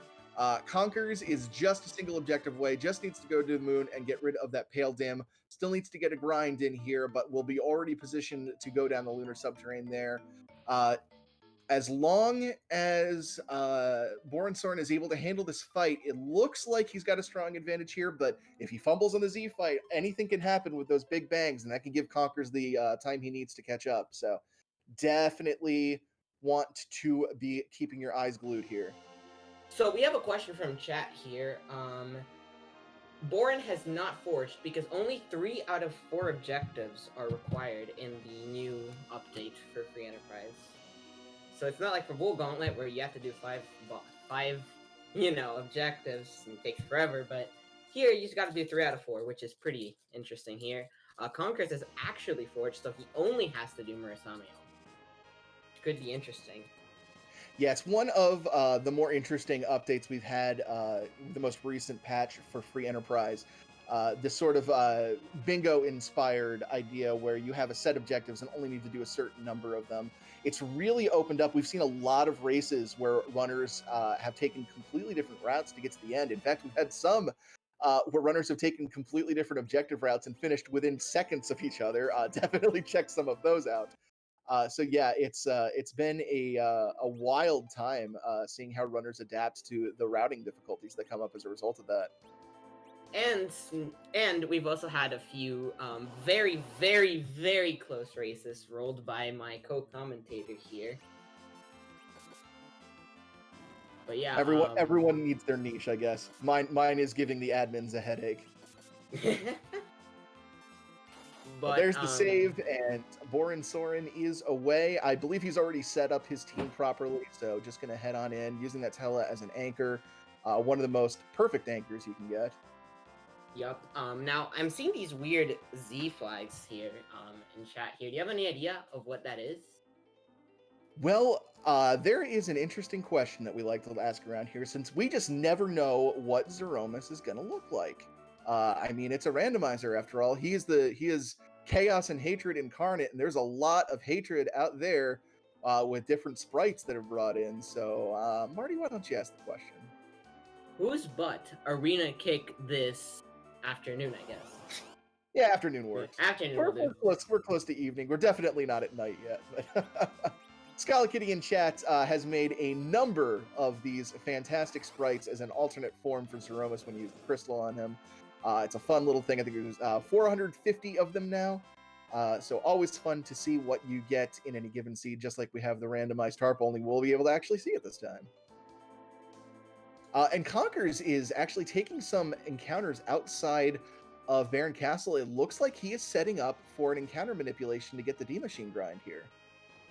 So this is, now, I personally wouldn't do this, but it's a very efficient way to get all of your levels, right? So I think the big reason why I can definitely see him doing this play is because he hasn't found Sirens, because he didn't check Fame. That is the main reason why I think he's doing this, is because he hasn't found Sirens. Otherwise, I would kind of be losing my mind a little. Yeah, there is a very real chance Sirens do not show up in any given seed. He hasn't checked Fame March, might be banking on the fact that Sirens just might not be here. He's got the 10 key item, so it's not going to be a terribly long D-Machine grind. I completely understand where he's coming from here. Oh, it's Planktomus. But yeah, it's very unfortunate that Konkers didn't find the Sirens here, because this is going to put him even further behind, because the D-Machine grind takes a while. Like, not only you have to do the setup, but then all of this is just, it's unfortunate, but yeah. But yeah, he's gonna start off his Z fight here. It looks like it's gonna be pure reflect here, based on what he's doing here. He's even gonna be using the white spear to reflect. I've used the white spear as an item. It casts white. It's pretty weak, but you know, it's always fun to see this. Yeah, not something that you get to see very often, but Kane showing that he can cast too. Yeah, that's the plan. That's why you gave him MP right there. He got that 10 NP.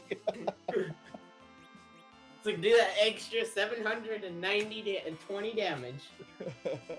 That's why he's got that 10 MP. But yeah, for those of you who don't know, normally Threemus, I don't remember, he's supposed to have like 100,000 HP, but you can't actually have that much HP in FF4. So instead, he refills his HP at one point. However, that's a counter, and reflected spells won't actually trigger any counters. So if he just reflects all the nukes, all the whites off of, Starvale here, like he has on Kane right now, he's gonna be able to completely skip the refill here, and he's not even gonna get the face change. We're not gonna see rocks. He has the damage and the levels to just get through this fight very, very quickly. Yeah, the advantage to this is it makes it for a much, much quicker fight. Depending on the damage going out, we might not even see a second Big Bang go out. He's got, with the 3 people casting here, this is going to be one of the faster Zeroma fights, just as a result of the strategy. Yeah, and unfortunately, Konkers is just getting started on his D machine here. But Boren's about to finish off his Z here. But yeah, with everybody RA1, no Cecil to worry about here. He's just gotta reflect spells quickly. Here he has the damage to get through this, and even if bad things happen, Rosa's got HP and gear. Palom and Radio don't necessarily have the HP either, but yeah, he's probably fine here. And there's the flash, and that's gonna be borensoren's gonna take the race here. He's gonna, with an official race spot time of 1:17:21 here. GG's to Boren. We'll be seeing if we get an interview for him soon. Yeah, GG's indeed, and I believe we are joined by Borensoren himself. Boren, congratulations. That was a very, very well done race there. How do you feel about your routing overall? It seems like you just kind of knew everywhere to go and were just making all the right calls. How did you feel, and what was kind of your approach to that? Yeah, I feel like I routed out kind of the way I always do, and it pretty much worked out. I'm really glad I checked Baron in instead of just rushing hook route, because I saw a Lunar Sparkle and was like, well, I'm glad I don't have to do this. And then, check your objectives. Yeah, definitely. Never before has that advice paid off so well. Yeah, Continue. I was a little annoyed because I got to the moon with 9 key items, and I was really hoping to be able to grind in front of the Mersame altar, and I was just like the 1 key item short. And I was like, all right, well, maybe if this drops something, I can do my grind at 10. And then it dropped go mode, and it was like, oh crap, I better get ready to go really fast.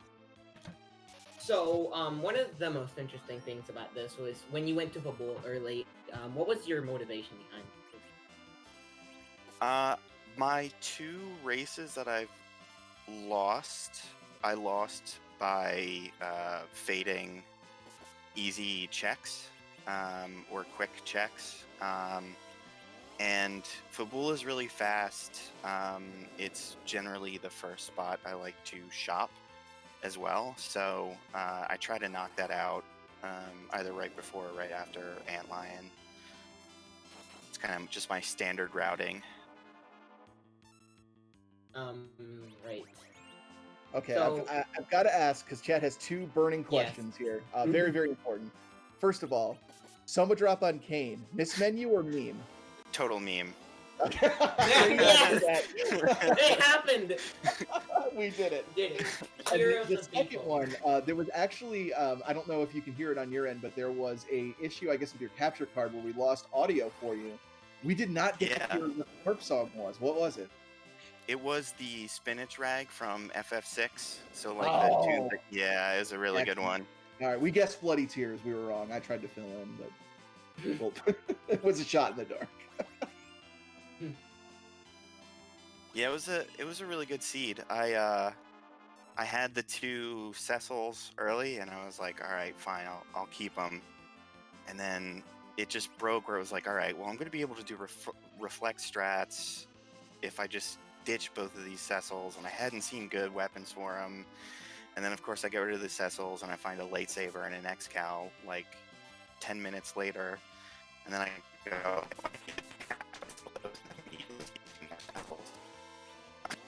So, I don't know. Probably the money was better than doing a Z fight with the 2 Cecils. No, Yeah, definitely. there was a crystal sword, but it was tucked away. Where did that ended up being? Was that somewhere in Baron? That was I think it was the first. It was the first check. Yeah. Oh no. Oh no, Yeah. it was Zot. Was It it Zot? Was it Zot? was It behind was the Earth Zot. crystal. That's It was right. Zot. Yeah. Yeah. Yeah. Uh, It Okay. was Zot. yeah, it So was. speaking of that, so when you got the Baron key, was there any and the Earth crystal? Was there any thought in diving those places, or you know what, Tower key as well, because that didn't have anything. But just out of curiosity, do you think about diving those places when you got Ganon from Pan? Uh, I really just wanted to get my objective out of the way and do my grind, and then kind of decide from then. I thought really quickly about doing Zot into Baron, but I guess ultimately I decided do my objective first, and that'll probably be the smarter decision. I knew I was leaving a lot behind on the overworld and underworld, but I guess I was just kind of gambling on the objective being the play.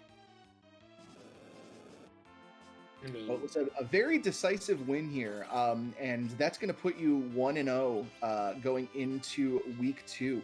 How are you sort of feeling about your opponents coming up in the hook route with the 1-0 record?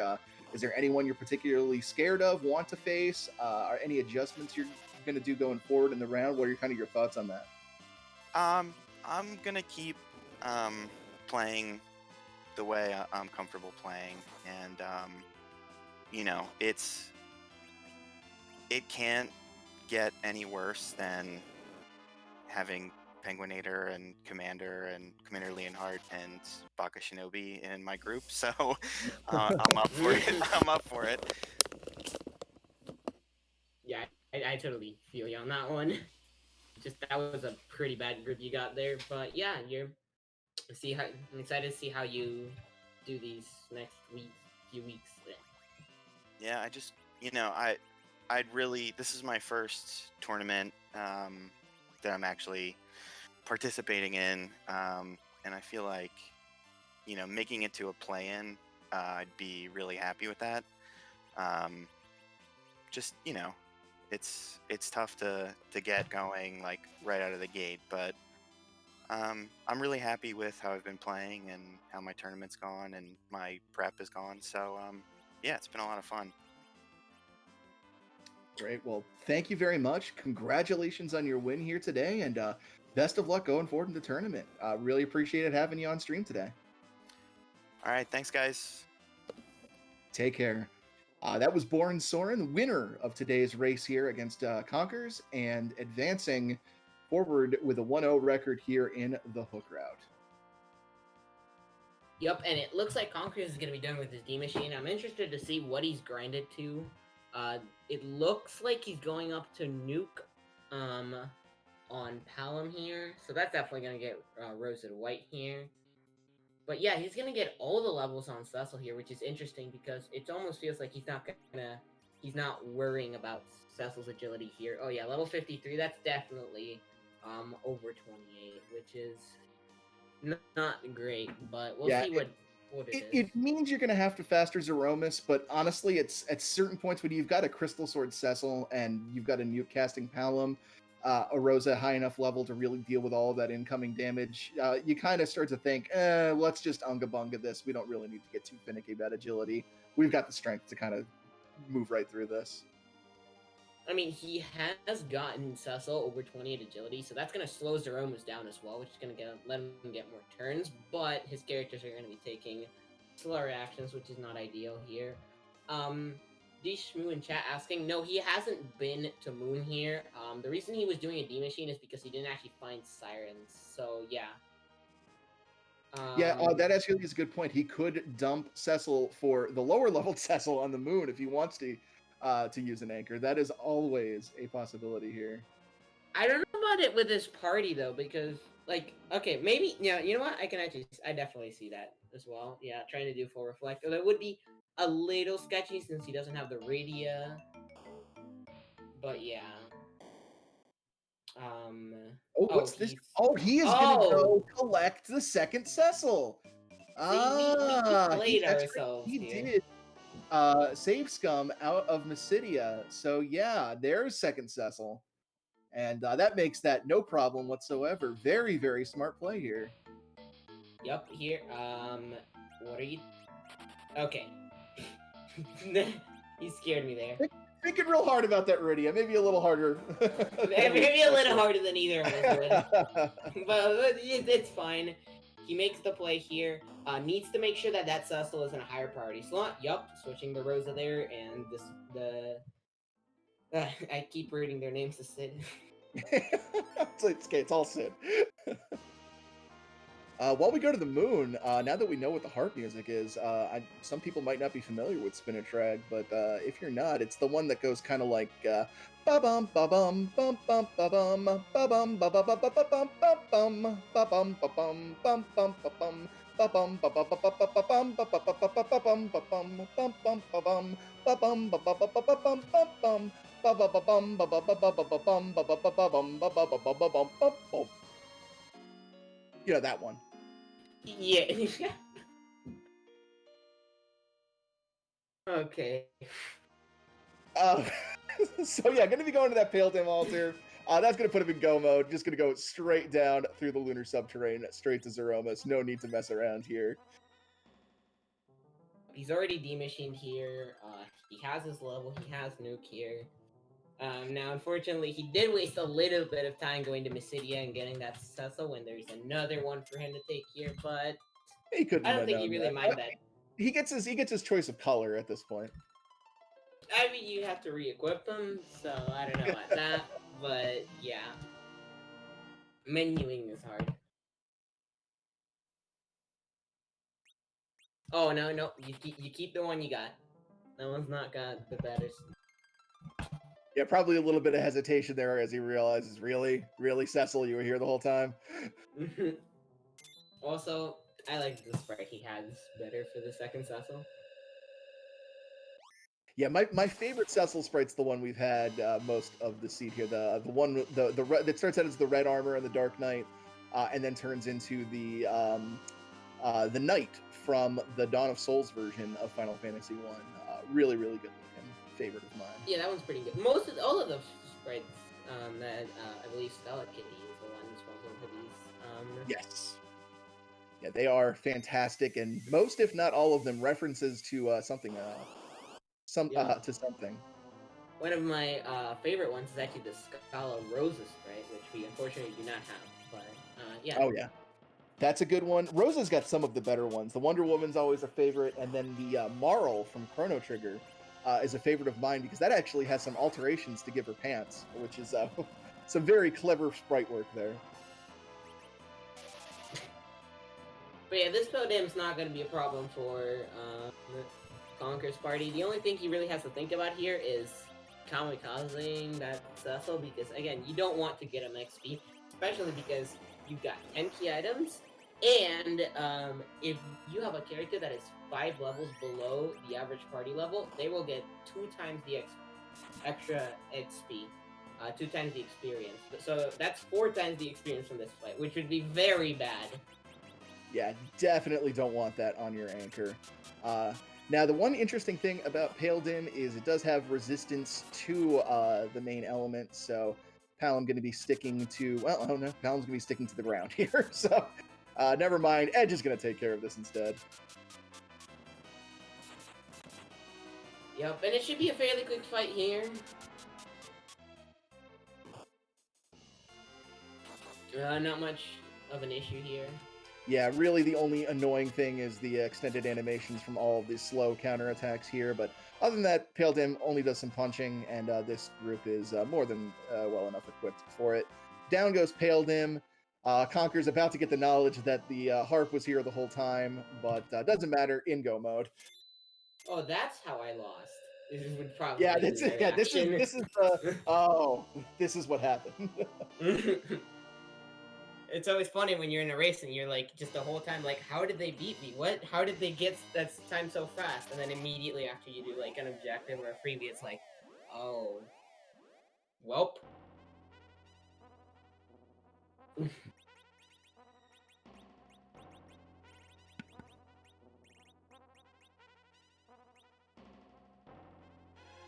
So some quick changes to equipment here. I'm gonna Stack maximize how Cecils. much. Gonna maximize the damage Cecil does. A Dragoon armor with a high magic res is gonna be very useful because the only thing Threemus is capable of is magic damage, no physical damage whatsoever. So no point on loading up on anything that's just gonna give you. Does he not have a curse ring? Interesting. I know he's been to Mysidia, and I'm pretty sure he scouted it early, but he may never have picked it up. He may also just be like, well, I'm probably fine anyways. You never know. So 13 agility. That could also be it, that he didn't buy it. But yeah, Yeah. 13. I want to say that he was the one that scouted it very early in the race and didn't have nearly enough money to buy it at the time, so he just might have never gone back to get it. Yup, but 13 agility, Cecil. That means you need to be 34 agility to be RE1 here. So let me check. Marty, you're far too young to be dabbling in those black arts.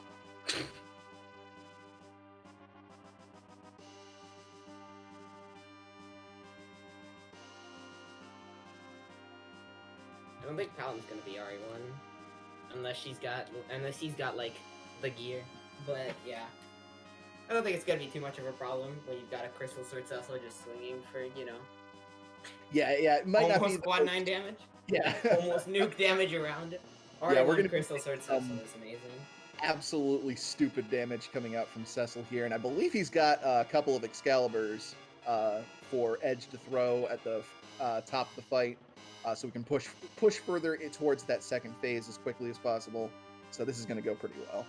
Let's also not forget that his Edge is also jacked out as well. The Mura Ninja is definitely just something I would take any day for an Edge. Absolutely, and I believe he found a ninja outfit as well, which may not be the best gear offensively for Edge, but if you're looking at having him survive a couple big bangs, it's got massive magic defense on, can really help out with that. Yep. Edge can also just straight up dodge some Meteos off of it, which we've seen our fair share of Meteo dodges during Threemus here. Yes. Seen quite a few champion Paladins, particularly during a race at comp, but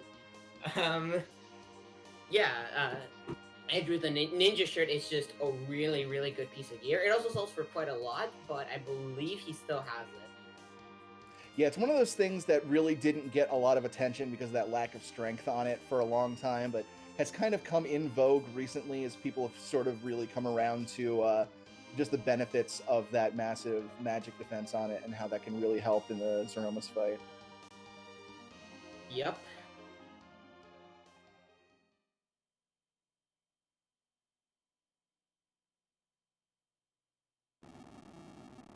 We are going to get a reprise of Planktomus.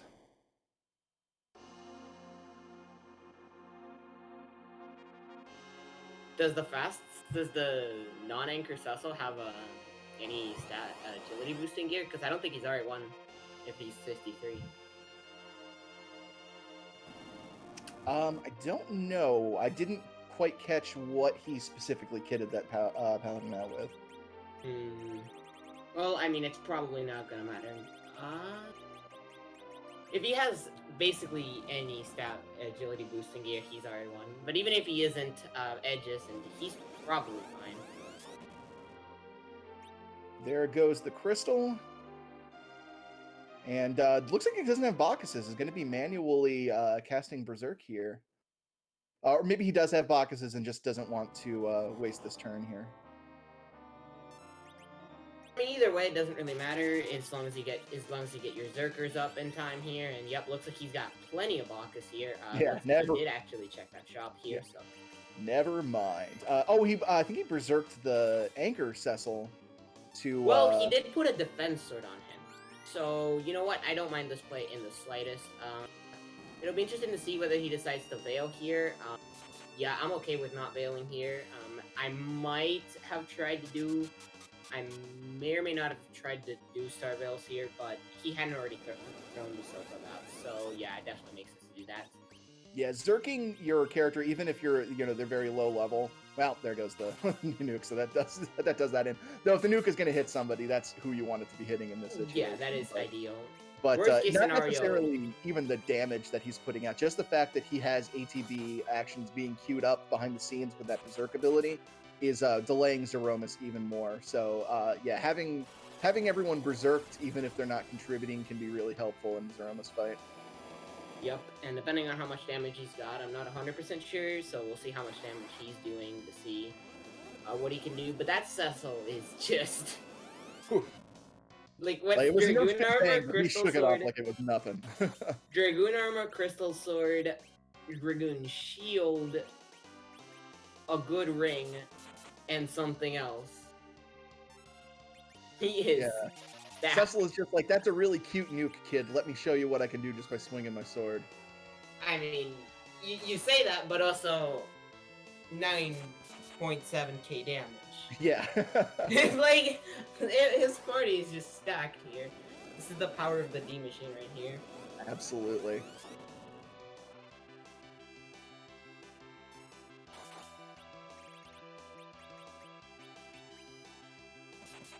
But yeah, it looks like he's also going to be casting White with Rosa here. He did heal up, I think. Well, personally, I think Rosa's HP is a little sketchy here, but I think he's got really good damage, so I don't know how much that's going to matter in the end. Yeah, he does also have Life Staff and White Robe on Rosa, so she's not going to be taking a tremendous amount of damage from Big Bangs. But yeah, you're absolutely right. She is hovering a little bit in that danger zone. Well, his damage, he might have actually tipped by now. I haven't been paying the most attention to how much damage he's doing, but it's looking pretty good.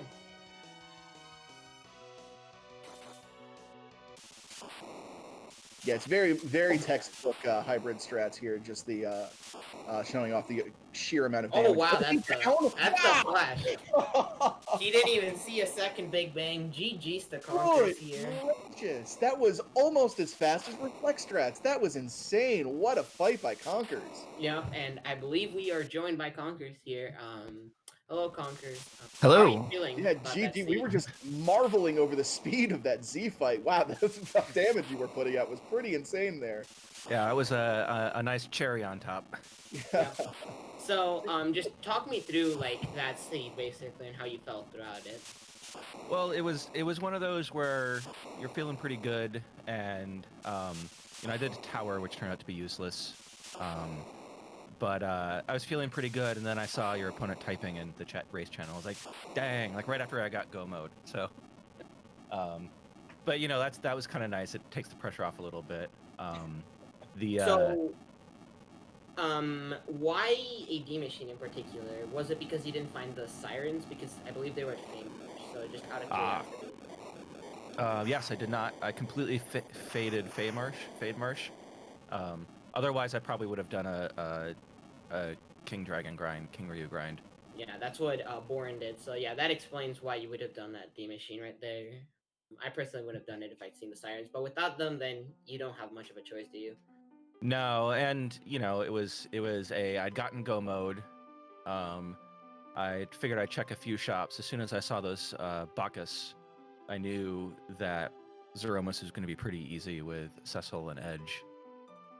So and then, no, continue. Sorry. Oh, and then I had the slightly spicy D machine grind. I didn't really see much of it since we were paying more attention to Boren, but yes, D machine is rough. I am very bad at D machining. So anybody that can pull off a clean one in a race, kudos to them. I can do that. My D machines take 25 minutes. Yeah, I had Tella go down. Oof. Yeah. Yeah. No, say no more. I know that pain very personally. Yeah, and once I got that D machine down, I was like, okay, I'm done. I don't care where I am. I've got one siren. I can get a little more XP if I need to, and I just weaked the searcher and was out of there. Yeah, it worked out though, because you got the nuke out of there, right? Yeah, I think you had just enough for Pound to get nuke, right? Yeah, I got nuke and white. And I had a stack of Star Veils as well as my Bacchus, so it was definitely a hybrid strats fight. Yeah. So, out of curiosity, so during that entire seed, you banked the Cecil at Mysidia, and throughout that entire seed, was there ever any point where you're like, maybe I should actually go back and take that second Cecil so I can have better control of my agility, or were you just saving him there exclusively for C? Well, I hadn't really run into any fights yet where I felt like the agility manipulation really mattered. But then as soon as I went to the moon, I was I was like, okay, well now it's time to get really anchored. But I only had one boss fight to do there, and well, I guess 2 boss fights. Zeromas counts. Yeah. I can see we're about to get music here on the stream. Yes, which was nice because even though borensoren went down the music route, had issues with his sound capture, so we didn't actually get to hear it. If you get a chance to watch it back, I did my best to do my best spinach rag and while popping, so probably much nicer sounding coming from the heart. Nice. Which objectives did Boren do? He did he did Twin Harp because Twin Harp wasn't Mira, so he went like after getting it, he just went straight to Moon after unlocking, and yeah, he got the Which Twin Harp. didn't he do? Did he not forge? He didn't forge. No, he went. So he went to Fabul, and then before getting underground access, and then he kind of faded that, and then once he did those checks, he unlocked Baron, and then he went straight to Moon and found the Twin Harp, and that's how he beat you. Nice. So yeah, it was pretty fun watching your divergent routes. Since you went overworld, and he basically just went Moon as soon as he saw it was possible. I did want to ask about your party. Are you a Sid fan? A little bit. Let me see if I can spam some of my emotes in chat here. Let's see. We've got a whole slew of them, including I feel like being subscribed to Free Enterprise, I get an extra. Yeah, you get one extra. Yeah, the popcorn Sid. Yeah. But you can see my DJ Sid was also made by Scala Kitty. Oh, that's excellent. So they're like twins. I love it. Yeah, and I was like, yeah, I mean, I feel like he's my spirit character because he's the like kind of portly middle-aged engineer that like no one's sad he's around, but he's not the best. He's kind of mediocre. So I feel like that's me, especially at this game. Oh, I'm glad you said that because it's like as much as I love Cecil and wish I was Cecil, when it comes down to it, I think I'm Sid. Yeah. Thanks, Scala. You're a good friendo too. You put on a fantastic race here. Just a couple of routing decisions was really what set you apart. Still alive in this tournament. We've got 2 more races to go. If you win them both, you're in the play-in. How are you feeling about the competition coming up? And are you going to make any adjustments? What's kind of your philosophy going forward? Well, I'll probably practice more. Final Fantasy XIV kind of ate my life for the last few weeks, so I was feeling a little rusty on my movement and menuing. So I'm gonna blame that. Yeah, I feel that. Well, GG's. Thank you so much for being rebroadcast here today, Konkers. It was an absolute pleasure watching your race. Wishing you the best of luck in the rest of the hook route, and I can't wait to watch your next one. Yeah, thank you, and thanks to the whole Restream team. No, but yeah, you put up a good show, so yeah, GG's on that. How are you feeling about being 0-1 about Hook? I entered the tournament to have fun, not to win, so I'm still having fun. So that's how I'm feeling about it. That's the most important thing. I agree with you there, being a fellow, 0-1 Hook player. Yeah, team 0-1. All right, well, thanks a lot, and I'm gonna take off. Cheers. All right, take care. That was Konkers. Took second in today's race,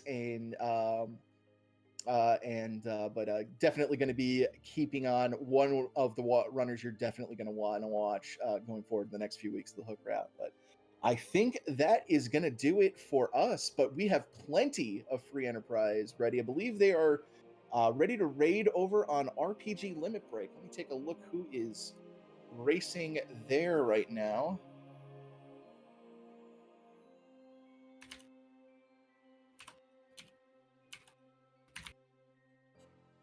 Please. It's going to be Poidrak versus Chokosura. This is going to be a really, really big race. Definitely going to want to catch this one. two very big runners in the community. So this is going to be one you're going to want to sit around for. So make sure you stick around. We're going to send that raid over now. But for the rest of the restream here today, Neobari doing the restream, Ground Flyer on the tracking, and my co-commentator Marty56. My name is Smapey. Thanks so much for watching, and enjoy the rest of the day.